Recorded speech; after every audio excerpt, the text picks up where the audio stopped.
Well, I got the manifolds, actually. I should say manifold because this is all one piece here, off this Wisconsin engine on a wind power generator. Here's where it comes off the carburetor to the cylinders. This one here splits into two for the 4 cylinders. Then here's the exhaust ports right here. Exhaust on the top. Took that off. As well as the carburetor here, which I think I'll be able to salvage. I lubed it up with a bunch of WD-40 and got all these pivot points moving again. The float bowl and all that works fine. The heads, the gaskets, fuel pump over there, hand crank, which I'm not going to be needing this time. Here's the governor. There's a fuel pump right there. Actually, that's a fuel pump drive, rather. And here are the cylinders. And I thought this was pretty interesting. I'm going to crank the engine while I got this camera on the tripod so you can see how this works. See the cylinders moving and the valves opening and closing. It's pretty cool.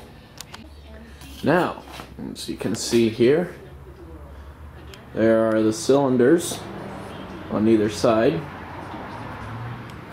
And I'm going to go flip my battery charger on here to 12 volts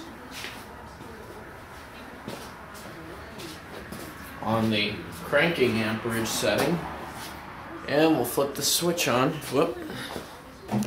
Set this right here. There we go. Flip the switch on here. Here we go.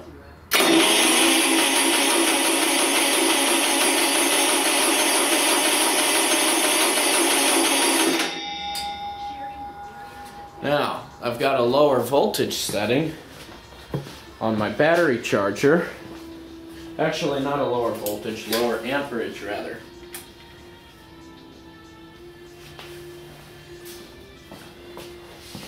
Alright, here's with the lower amperage.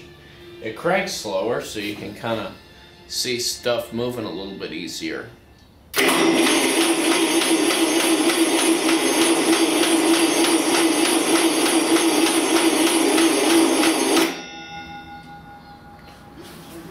So that's pretty interesting, I thought. Get to see all the valves moving up and down, and the pistons, all the coordination there. Pretty interesting. But I'm not sure what all else I'm gonna have to do with this engine. The carburetor's in pretty good shape, I believe, and the fuel lines aren't clogged, even though the fuel's been sitting in them for so long. But I'm gonna need a new fuel tank and a new fuel pump, as you've seen in my other video about this engine. Now we're gonna look at the individual strokes of the piston and the valves and see how all that stuff works. So I've got my charger / jumper here set on 12 volts and 2 amps. So let's go crank it a bit. We'll go with this piston here. Here's the exhaust valve, the intake valve. Now, I've got to figure out where this is at first. That looks like the compression stroke that just went by. Actually, not. Yeah, the compression stroke. Now's the power stroke. So the fuel will have ignited. You notice both these valves are closed, so it's the pressure from the explosion is going to force the piston down. Now the exhaust valve opens and the piston comes up, pushes the exhaust out through this valve. Now that went by a little quick, but that was the intake stroke. You notice this valve opened when the piston was going down. It draws air and fuel mixture into the combustion chamber here. Now this is a compression stroke coming back up. Both valves are closed.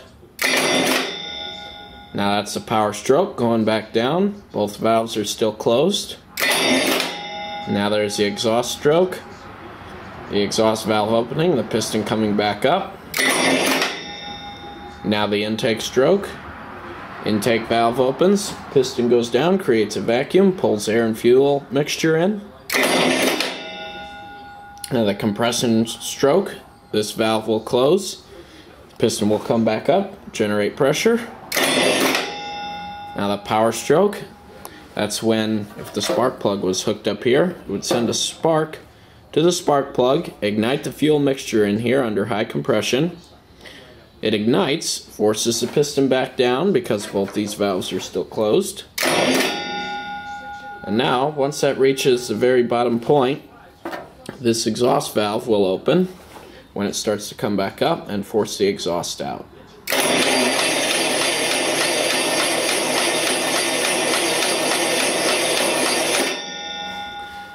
So that's how that works. Now I'll put it in higher amperage here so you can see it moving a little bit faster.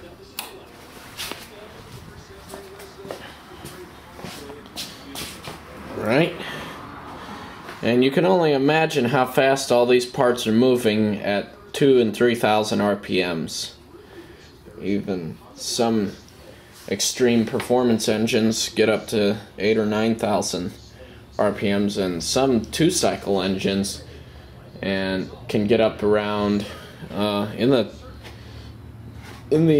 lower teens of thousands of RPMs. And I've actually seen an engine on YouTube that was running at about 18,000, which was pretty incredible. So you can only imagine how fast these parts are moving when the engine is actually running. But this is just a cranking speed.